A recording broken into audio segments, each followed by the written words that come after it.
హల్లెలూయా. యేసే మనకు ఆశ్రయం అనే టీవీ కార్యక్రమాన్ని వీక్షిస్తున్న మీ అందరికీ నజరేయుడైన యేసుక్రీస్తు నామమున శుభములు. ఎలా ఉన్నారండి? దేవుడు తన రెక్కల చాటును మనల్ని భద్రపరిచి మరొక వారాన్ని మనకు అనుగ్రహించిన దేవాది దేవునికి సమస్తమైన మహిమ ఘనత ప్రభావాలు కలుగును గాక. ఈ యొక్క వారం కూడా ఆ గొప్ప దేవాది దేవుడు మనతో మాట్లాడాలని ఆశపడుతూ ఉన్నారండి. ముందుగా మన యొక్క హృదయాలను సిద్ధపరచుకుందాం, ప్రార్థన చేసుకుందాం.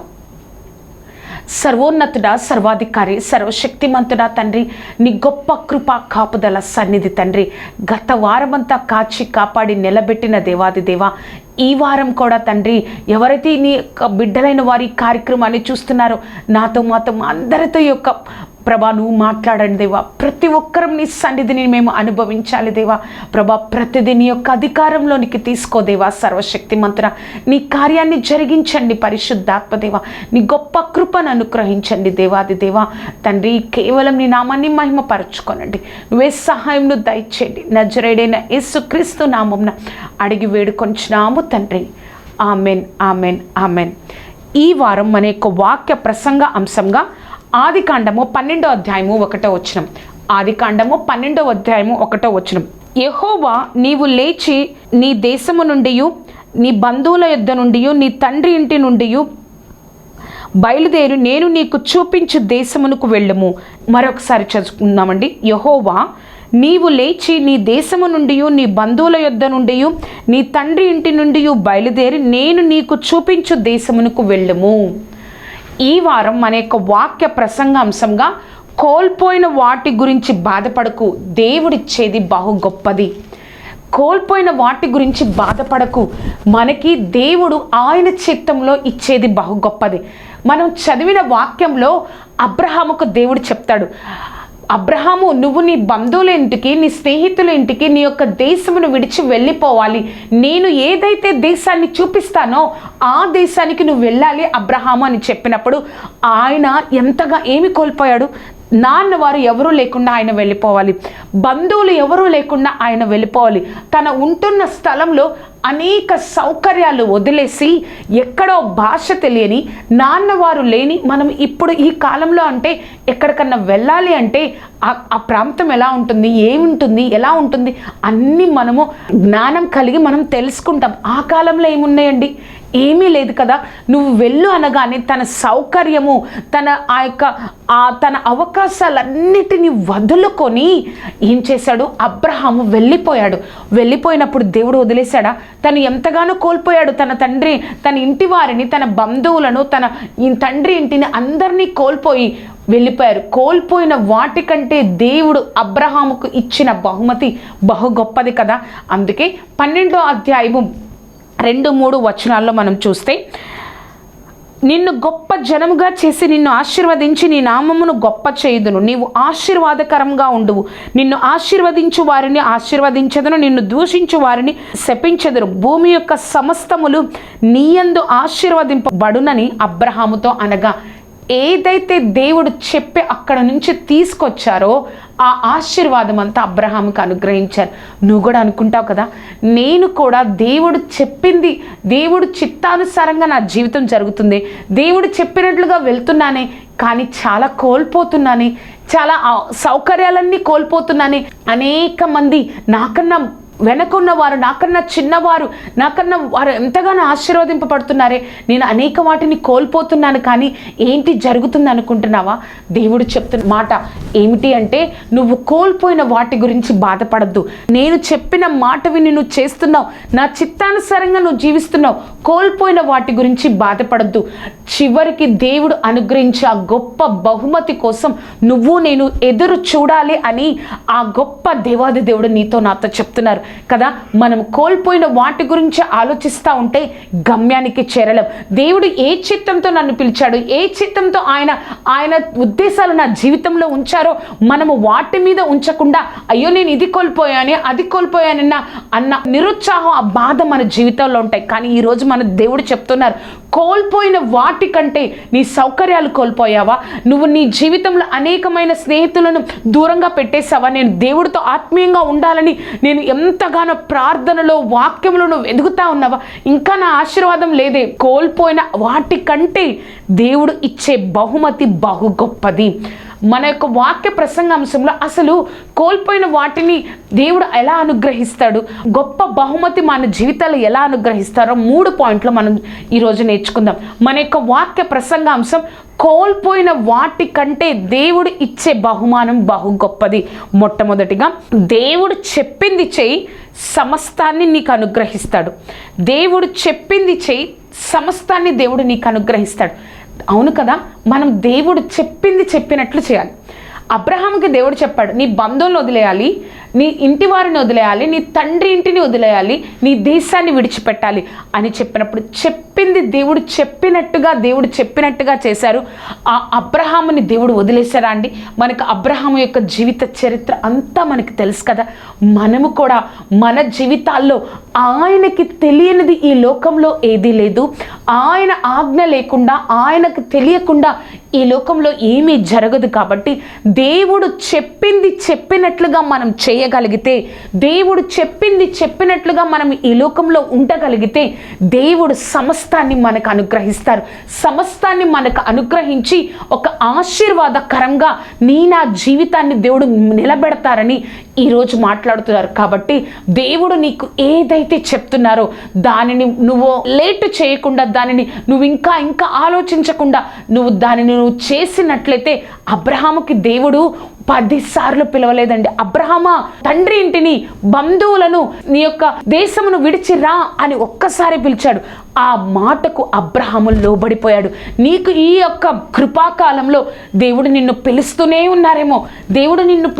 ఉన్నారేమో, రా, నా వైపు తిరుగు, నా పరిచర్యలో ఉండు, నా కోసం నిలబడు అని, నా చిత్తాన్ని నెరవేర్చు, ఈ విధంగా ఉండని. కానీ ఆ మాటకు నువ్వు లోబడతావా? ఏది లోటుగా ఉందో ఆ లోటుని దేవుడు తీసేస్తాడు. నాన్న వాళ్ళు లేకుండా నేను అలా ఎలా వెళ్ళాలి, నాకేమీ లేకుండా నేను పరిచర్య ఎలా చేయాలి? సమస్తాన్ని దేవుడు సమకూరుస్తాను అని ఆ గొప్ప దేవాది దేవుడు నీతో నాతో మాట్లాడుతున్నారు. ఆ ఫస్ట్ పాయింట్లో ABCD చూద్దామండి. ఏ చూసినట్లయితే, నీ నిరుత్సాహాన్ని దేవుడు తీసివేస్తారు కదా. నేను దేవుడు చెప్పినట్లు చేస్తున్నా, దేవుడి చిత్తంలో ఉన్నాను. ఆయన చెప్పినట్లుగా కొన్ని సంవత్సరాల నుంచి ఆయన చెప్పినట్లుగా ఆయన చిత్తాన్ని నేను నెరవేరుస్తున్నాను. కానీ ఎక్కడ నాకు ఆశీర్వాదం? ఆయన ఎంతో గొప్ప వాగ్దానంతో నన్ను నడిపించాడు. ఒక జాబ్లో కానీ, ఒక వివాహ జీవితంలో కానీ, ఒక పరిచర్యలో కానీ ఎంతో గొప్ప వాగ్దానంతో దేవుడు నన్ను ఇక్కడి వరకు నడిపించాడు. ఆయన చెప్పినట్లే నేను చేస్తున్నాను. కానీ ఆ వాగ్దానాన్ని, ఆ జీవితాన్ని, ఆయన చెప్పిన మాటని నేను చూడలేకపోతున్నానే అన్న నిరుత్సాహం నీలో నాలో చాలాసార్లు వచ్చి ఉంటుంది కదా. దేవుడు చెప్పినట్లు చేస్తున్నప్పుడు, ఆయన చిత్తంలో ఉన్నప్పుడు. అలాగే అబ్రహాము కూడా నిరుత్సాహం వచ్చింది. ఆయన చిత్తానుసారంగా 75 సంవత్సరాలప్పుడు తన బంధువులను, ఇంటి వారిని, తండ్రి ఇంటి వారిని, దేశమును వదిలి అబ్రహాము వచ్చేశాడు. ఆయన నిరుత్సాహం ఏంటి అంటే, ఒక మాట అంటాడండి. ఆదికాండము 15వ అధ్యాయము 2వ వచనం.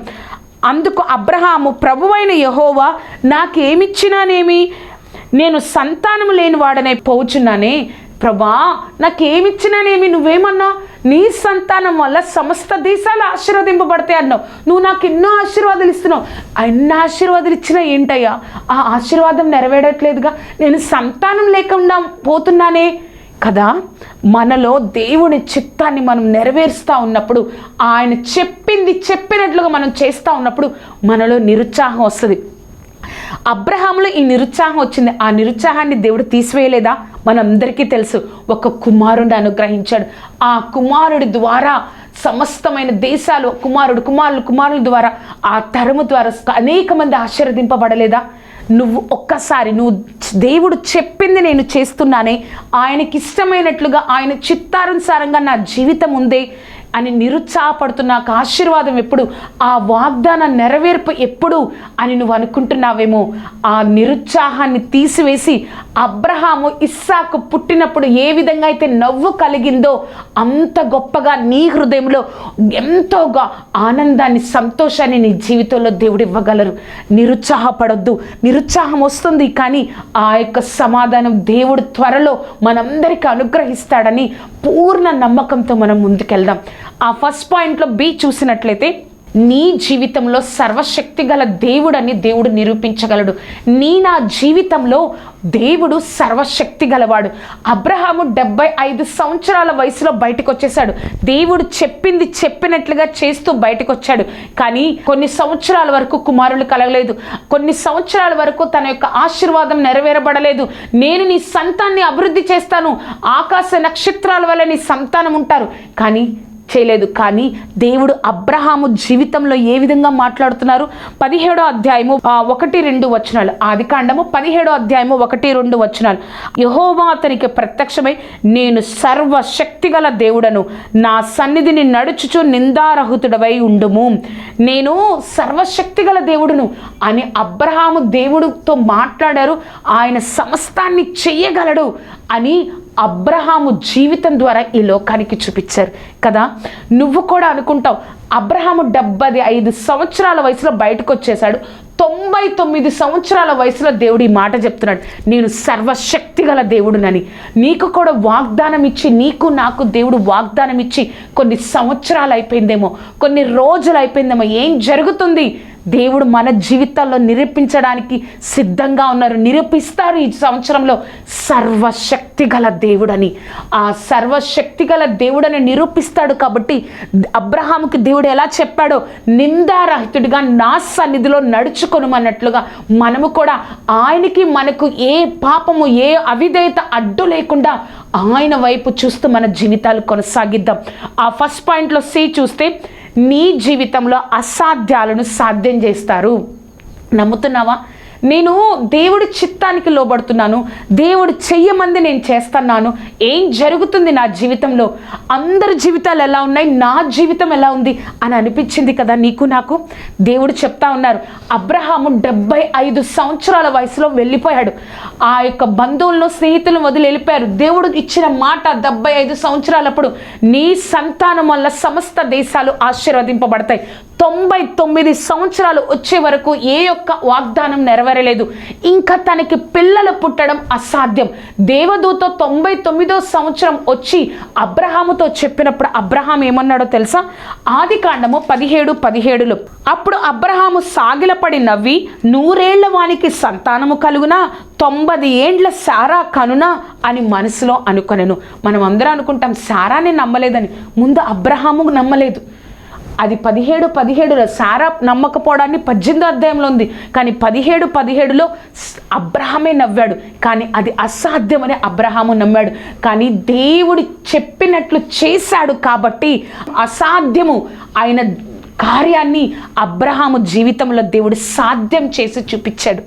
నువ్వు దేవుడు చెప్పినట్లు నేను చేస్తున్నాను, ఇంకా నా జీవితం ఇంతే, నా జీవితంలో కార్యాలు జరగవు, ఇంకా అసాధ్యము అని నువ్వు నేను అనుకుంటావేమో. కానీ నువ్వు దేవుడు ఒక సృష్టికర్త మాట నమ్మినందుకు నీ జీవితంలో అసాధ్యమైన వాటిని దేవుడు సాధ్యం చేస్తాను అని ఈరోజు నీతో నాతో దేవుడు చెప్తా ఉన్నారు కదా. ఆ మాటను మనం ఒక వాగ్దానంగా, ఆయన శక్తి గొప్పదని గ్రహించి ఆ మాటని నమ్ముదాం. మాట చెప్పడమే కాదు మన దేవుడు, ఆ యొక్క చెప్పిన మాటను, వాగ్దానాన్ని మనము అనుభవింప చేయగలిగిన గొప్ప సమర్థుడని మనము నమ్ముదాం. ఆ ఫస్ట్ పాయింట్లో డి చూస్తే, నీ సంతతిని కూడా దేవుడు విడిచిపెట్టాడు. అయ్యో, నేను నా జీవితాన్ని దేవుడు ఏదైతే చెప్పాడో, ఎలా అయితే ఉన్నాడో ఉండమన్నాడో, ఒక నిందారహితుడిగా, ఒక నీతిమంతుడిగా ఆయనతో నడవమని ఎలా అయితే చెప్పాడో నేను అలాగే ఉన్నానే. ఏం జరిగింది నాకు జీవితంలో? దేవుడు చెప్తున్నాడు, నీ సంతానాన్ని నేను విడిచిపెట్టాను.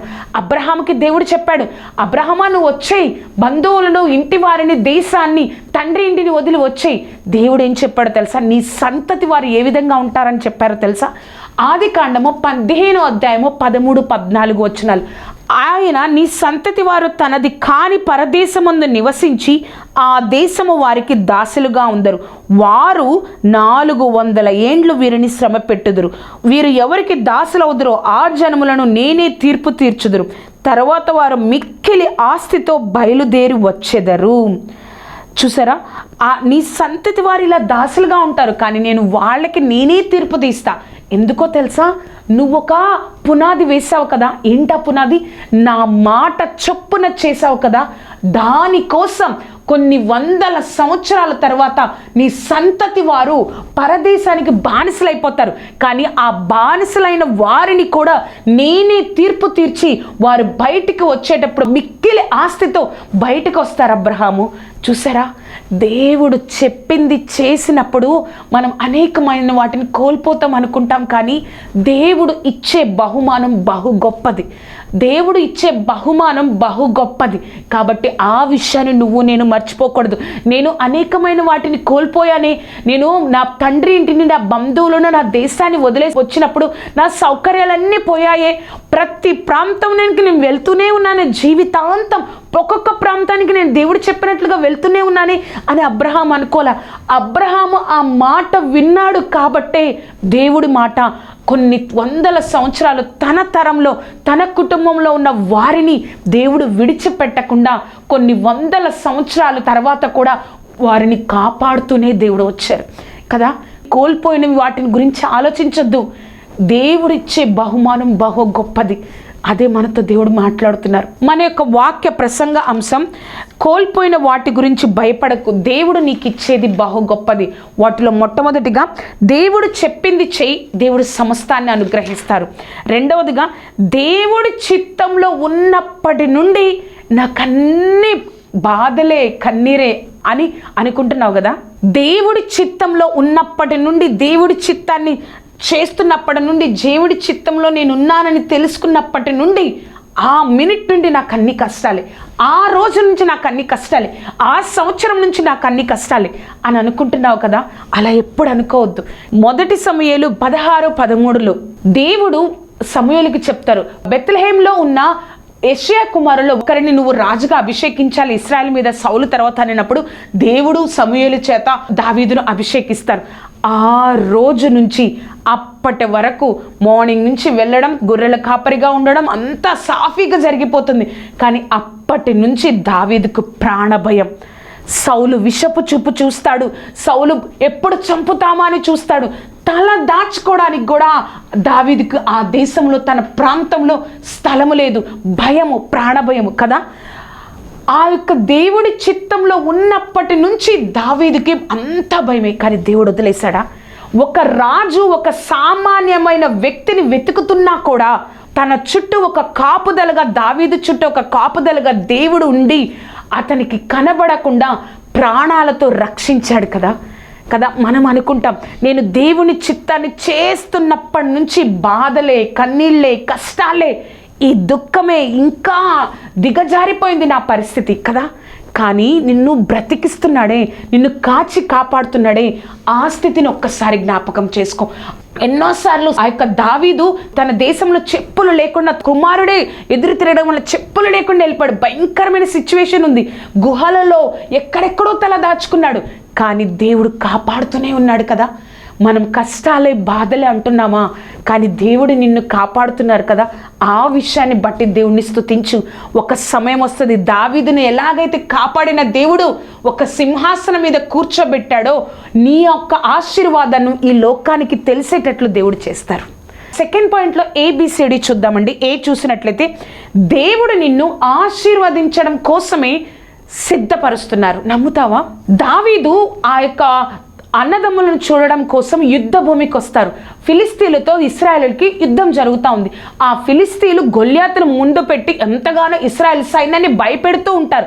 భయపెడుతూ ఉన్నప్పుడు అక్కడ దావీదు ఒక మాట అంటాడు, సున్నతి లేని ఈ ఫిలిస్తీయుడు మనల్ని భయపెడుతున్నాడేంటి అని చెప్పినప్పుడు అందరూ తెలుసుకొని ఆ మాట అన్నాడు, ఈ సున్నతి లేని ఫిలిస్తీయుడు ఎంతటి వాడు అని చెప్పినప్పుడు, ఈ మాట సౌలుకి చెప్పినప్పుడు సౌలు పిలుస్తాడు దావీదుని.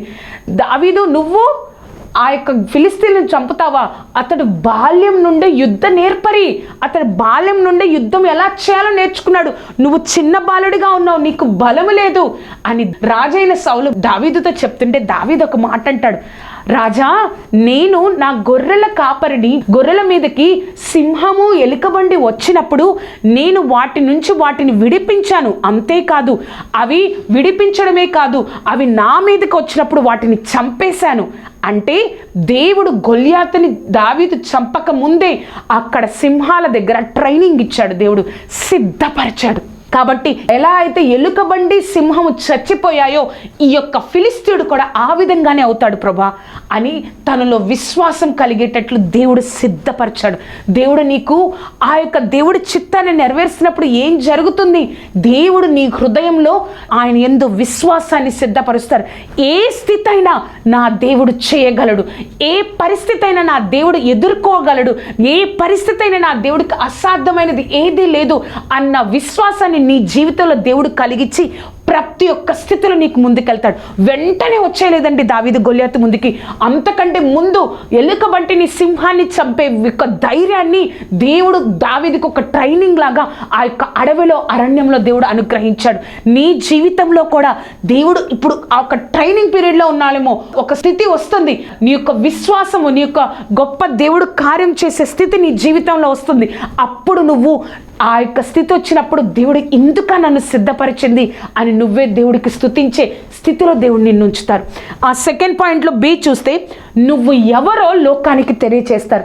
నేను దేవుడి చిత్తంలో ఉన్నానే, దేవుడి చిత్తం అని తెలుసుకున్న రోజు నుంచి కష్టాలే, బాధలే అన్న నీతో నాతో దేవుడు ఏం చెప్తున్నారు తెలుసా? నువ్వెవరో లోకానికి తెలియజేస్తారు. అప్పటి వరకు దావీదు ఎవరో ఇశ్రాయేల్ ప్రజలకు తెలియదండి.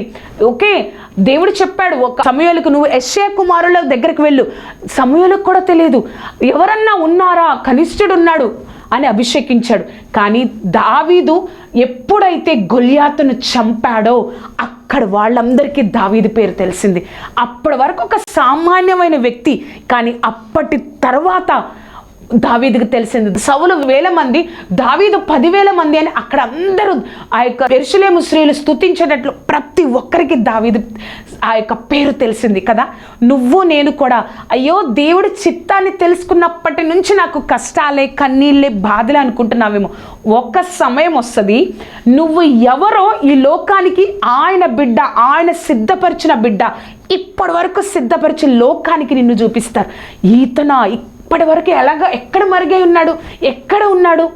దేవుడు నిన్ను లోకానికి చూపించే సంవత్సరం ఇది. ఆ సెకండ్ పాయింట్లో సి చూస్తే, శత్రువు నిన్ను చూసి భయపడేటట్లు చేస్తారు. చూడండి, ఒక రాజు స్థానంలో ఉన్న వ్యక్తికి ఒక సామాన్యమైన వ్యక్తిని పట్టుకోవడం ఎంత విషయం అండి. కానీ సౌలు ఎంతగా ఉదయం నుంచి సాయంత్రం దాకా సౌలు పని ఏంటి అంటే ఒక రాజుగా రాజ్యాన్ని చూడడం కాదు, దావీదుని పట్టుకొని చంపడం.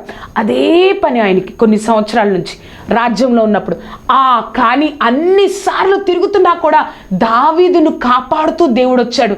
అప్పుడు సౌలు దావీదును బట్టి సౌలుకి దేవుడు భయాన్ని కలగజేశాడంట. మొదటి సమూయేలు 18వ అధ్యాయము 14-15 వచనాలు. మరియు దావీదు సమస్త విషయములలో సుబుద్ధి కలిగి ప్రవర్తింపక యెహోవా అతనికి తోడుగా ఉండెను. దావీదు మిగుల సుబుద్ధి గలవాడే ప్రవర్తించుట సౌలు చూచి మరీ అధికముగా అతనికి భయపడెను. ఇంకొక వచనం అండి, 18-29 వచనం. మొదటి సమూయేలు 18-29 వచనం. దావీదునకు మరీ ఎక్కువగా భయపడి ఎల్లప్పుడూ దావీదు మీద విరోధంగా ఉండెను.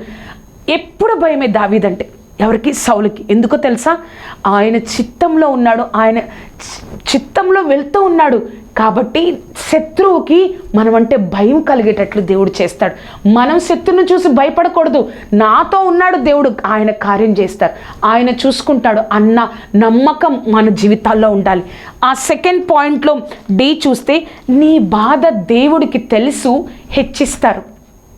చూడండి, దేవుడి చిత్తాన్ని చేస్తున్నప్పటి నుంచి దేవుడు ఇది కాదు, నేను ఈ విధంగా కోరుకుంటున్నానని నువ్వు తెలుసుకొని అనేక సార్లు రూఢిపరుచుకొని ఆ విధంగా దేవుడి చిత్తానుసారంగా నువ్వు వెళ్తున్నప్పటి నుంచి నువ్వు ఎన్నో కష్టాలు పడ్డావు, ఎన్నో బాధలు పడ్డావు, ఎంతగానో ఒంటరితనాన్ని అనుభవించావు.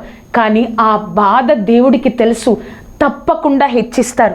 దావీదు సమూయేలు వచ్చి అభిషేకించినప్పుడు అంత బాగుంది. కానీ అభిషేకించిన తరువాత, ఆ గొల్యాతుని చంపిన తర్వాత అప్పటి నుంచి ప్రాణభయం సౌలుకి. అప్పటి నుంచి తల దాచుకోవడానికి ఎక్కడ స్థలము లేదు, తన దేశంలో ఎక్కడ స్థలము లేదు. ఒక రాజు కావాలి అంటే ఆ దేశంలో ఉండాలి కదండి. ఆ దేశంలో ఉండకుండా ఎక్కడెక్కడో గుహల్లో, కొండల్లో, ఎక్కడెక్కడో దాక్కుంటున్నాడు దావీదు. ఆ బాధను, అయ్యో నా చిత్తం, నేను రాజుగా అభిషేకించాను కానీ అప్పటి నుంచి బాధలే కదా, ఆ చిత్తం తెలుసు దేవుడికి, ఆ బాధ తెలుసు. అందుకే బైబిల్లో ఒక రాజు ఒక్కసారి అభిషేకింపబడతాడు, కానీ దావీదు మాత్రం 3 సార్లు అభిషేకింపబడ్డాడు. మొట్టమొదటిగా దేవుడు సమూయేలు చేత దావీదును అభిషేకించారు. రెండవదిగా 1 సమూయేలు 2వ అధ్యాయము 4వ వచనంలో, అంతటా యూదావారు అక్కడికి వచ్చి యూదావారి మీదుగా రాజుగా దావీదును పట్టాభిషేకము చేసిరి. 2వ సమూయేలు 5వ అధ్యాయము 3వ వచనం, మరియు ఇశ్రాయేలు వారి పెద్దలందరూ హెబ్రోనులో రాజునొద్దకు రాగా రాజైన దావీదు హెబ్రోనులో యెహోవా సన్నిధిని వారితో నిబంధన చేసెను కనుక ఇశ్రాయేలు వారి మీద రాజగుటకై వారు దావీదును పట్టాభిషేకం చేసిరి. ఆయన కన్నీరు తెలుసు కాబట్టి దేవుడు 3 సార్లు ఒక రాజుగా మరలా అభిషేకించారు. మొదటగా సమూయేలు, తర్వాత హెబ్రోన్లో ఉన్న యూదావారు, తర్వాత ఇశ్రాయేల్ అందరి మీద కదా. అది దేవుడు గొప్పతనం. మూడవదిగా చివరిగా చూసినట్లయితే కోల్పోయిన వాటికంటే ఆశీర్వాదం గొప్పది. నమ్ముతున్నావా? యోసేపు ఎంతగానో కోల్పోయాడు. 17 సంవత్సరాల వయసులో ఎంతో గొప్పగా దేవుడి యందు భయభక్తులు కలిగి ఉన్నవాడు. కానీ ఎంతగానో తన యొక్క తండ్రి ఇంటిని అందరినీ కోల్పోయాడు. అన్యాయంగా గుంటలో వేయబడ్డాడు, అన్యాయంగా జైలుకి వెళ్ళిపోయాడు, ఎంతగానో కోల్పోయాడు. ఏంటి ప్రభా? కానీ 17 సంవత్సరాల వయసులో 30 అంటే ఒక 13, 14 సంవత్సరాలు కష్టపడ్డాడేమో, కోల్పోయాడేమో, నాన్న వాళ్ళు ఎవ్వరూ లేరేమో, కానీ దేవుడు 80 సంవత్సరాలు దేవుడు అంటే ఎవరో తెలియని దేశాన్ని పరిపాలించే కృపను యోసేపుకు దేవుడు అనుగ్రహించాడు. నువ్వు కోల్పోతుంది చాలా తక్కువ, దేవుడిచ్చే ఆశీర్వాదం బహు గొప్పది. ఆ కోల్పోతున్నాను దానిలోనే దేవుడు నిన్ను సిద్ధపరుస్తున్నాడని నువ్వు ఎప్పుడు మర్చిపోకూడదు. ప్రార్థన చేసుకుందామండి. సర్వోన్నతుడా, సర్వాధికారి, పరిశుద్ధాత్మదేవ, నీ గొప్ప సన్నిధి కాపుదల తోడయుండి నడిపించయ్యా. నీ గొప్ప కృపను అనుగ్రహించు దేవా. మాతో మాట్లాడిన విధానాన్ని బట్టి నీకు కోట్లాది కృతజ్ఞతలయ్యా. యేసయ్యా, కోల్పోయిన వాటిని గురించి ఆలోచించవద్దు, కోల్పోయిన వాటిని గురించి మాట్లాడవద్దు. నేను ఇచ్చే బహుమానం బహు గొప్పది. నేను దేవుడి చిత్తంలో ఉన్నప్పటి నుంచి నాకు కష్టాలే, బాధలే అన్న మాతో నువ్వు మాట్లాడిన విధానాన్ని బట్టి వందనాలు దేవా. నీ కృపలో నిలబెట్టండి. ఎవరైతే తండ్రి నీ చిత్తంలో ఉన్నాను కానీ అన్నీ కోల్పోయాను, కానీ దేవుడు నన్ను సిద్ధపరుస్తున్నారన్న ఆ ఆలోచనను, ఆ జ్ఞానాన్ని మాకు అనుగ్రహించు దేవా. నీ కృపతో నింపయ్యా. మాతో మాట్లాడి నీ నామాన్ని కనపరుచుకున్నందుకు వందనాలు. ప్రతి బిడ్డ నీ చిత్తంలో నిలబడాలయ్యా. నువ్వు ఇచ్చే బహు గొప్పదైన బహుమానాన్ని పొందుకోవాలి. నువ్వే సహాయం దయచేయండి. నజరేయుడైన యేసుక్రీస్తు నామమున అడిగి వేడుకొంచున్నాము తండ్రి. Amen, amen, amen. చూశారు కదండి, ఈ యొక్క కార్యక్రమం మీకు ఆశీర్వాదకరంగా ఉన్నట్లయితే మీ యొక్క స్నేహితులకు, బంధువులకు యొక్క కార్యక్రమాన్ని పరిచయం చేయండి. నా గురించి, ఈ కార్యక్రమం గురించి ప్రార్థన చేయండి. కోల్పోయిన దాటి గురించి ఆలోచించొద్దు, అది చాలా నథింగ్ అండి. దేవుడిచ్చే ఆశీర్వాదం. యోసేపు కోల్పోయాడు. ఒక 17 సంవత్సరాల నుంచి కొన్ని సంవత్సరాలు అంటే ఒక 13, 14, 15 సంవత్సరాలు కోల్పోయాడు. అక్కడి నుంచి 80 సంవత్సరాలు ఒక దేశాన్ని పరిపాలించే ఒక ప్రధానిగా అయ్యాడు. ఆ యొక్క యోసేపు తండ్రి దగ్గర ఉంటే యోగిప్తికి ప్రధాని అయ్యాడవాడు. కోల్పోయిన వాటి గురించి ఆలోచించవద్దు, కానీ దేవుడిచ్చే బహుమానం గొప్పదని ముందుకు సాగిపో. నమ్మకం ఉంచు. దేవుడు తప్పక, మన దేవుడు మాటలు చెప్పే దేవుడు కాదు, కానీ ఆ ఆశీర్వాదాన్ని అనుభవింపజేసే గొప్ప దేవుడు. దేవుడు మిమ్మల్ని దీవించును గాక. Amen, amen, amen.